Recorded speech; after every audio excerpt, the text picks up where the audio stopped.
My husband was having sex with our nanny in my baby's nursery, while my 6-month-old daughter was sleeping 3 feet away. Let me take you back to how this all started. 6 months ago, I gave birth to the most beautiful little girl, Emma. After 12 weeks of maternity leave, I had to go back to work at the marketing firm where I'm a senior account manager. The thought of leaving Emma broke my heart, but we needed my income. That's when we found Sarah. 23, fresh out of college, with glowing references and this warm, maternal energy that put me at ease immediately. She had this way with Emma that seemed almost magical. My fussy baby would calm down the instant Sarah picked her up. She's perfect, I told my husband Mark that first evening. Emma loves her already. Mark smiled and nodded, but I noticed he kept glancing toward the nursery. Yeah, she seems really good with kids. For the first month, everything was blissful. I'd come home to a clean house, a fed baby, and Sarah would give me these detailed reports about Emma's day. She'd stay a few minutes after I got home, playing with Emma while I unwound from work. Mark started working from home more often. As a freelance graphic designer, he had that flexibility, and I thought it was sweet that he wanted to be around Emma more. But then I noticed the small things. Sarah started dressing differently. Gone were the casual jeans and t-shirts. Now she wore these fitted dresses and always had her makeup perfectly done. For watching a baby all day, it seemed excessive. Mark was showering more. Sometimes twice a day. And he'd developed this habit of checking on Emma multiple times throughout the evening, even when she was clearly sleeping peacefully. One evening, I found him in the nursery just standing over her crib. "Everything okay?" I whispered. He jumped like I'd startled him. "Yeah, just making sure she's breathing." The laundry was another thing. Sarah had offered to help with Emma's clothes, which I appreciated. But I started finding my own lingerie mixed in with the baby clothes. Expensive pieces I hadn't seen in months, all freshly washed. When I asked Sarah about it, she blushed. "Oh, I must have grabbed them by mistake. They were in Emma's hamper." But Emma's hamper was in the nursery. My lingerie drawer was in my bedroom. How do you make that mistake? The breaking point came on a Tuesday. I was supposed to be in client meetings all day, but our biggest account canceled last minute. Instead of calling ahead, I decided to surprise everyone by coming home early. I wanted to see Emma, maybe steal an extra hour with her before the day ended. I pulled into our driveway at 2 p.m. and noticed Mark's car was there, which was normal since he worked from home. But as I walked up to our front door, something made me pause. The house was too quiet. I opened the door carefully, and that's when I heard it. Not Emma crying. Not the TV. But sounds that made my blood run cold. Soft moaning. Coming from upstairs. My heart was pounding so hard I thought it might wake Emma. I kicked off my heels and crept up the stairs, each step feeling like it took forever. The sounds were getting clearer. And they were definitely coming from Emma's nursery. I pressed myself against the wall outside the nursery door, which was cracked open just enough for me to see inside. And that's when my entire world collapsed. Mark was there. Sarah was there. And they were. God, I can't even say it without feeling sick.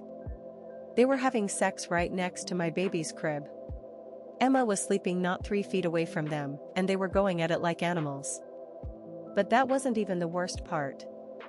The worst part was what Sarah was wearing. My wedding dress. The one I'd had professionally preserved and stored in our bedroom closet. She was wearing my wedding dress while sleeping with my husband in my baby's room. I must have made a sound, a gasp, a whimper, something, because suddenly Mark looked toward the door. Our eyes met through that crack, and the look on his face, it wasn't guilt. It was annoyance. Like I was interrupting something. I ran. I actually ran down the stairs, grabbed my keys, and drove to my sister's house in a complete daze. I couldn't process what I'd seen. It was too insane, too surreal. "What's wrong?" Lisa asked the second she saw my face. I told her everything. Every sick detail. And as I'm talking, something else hits me. "Lisa," I said, my voice barely a whisper. "How long has this been going on? What if they've been doing this every day?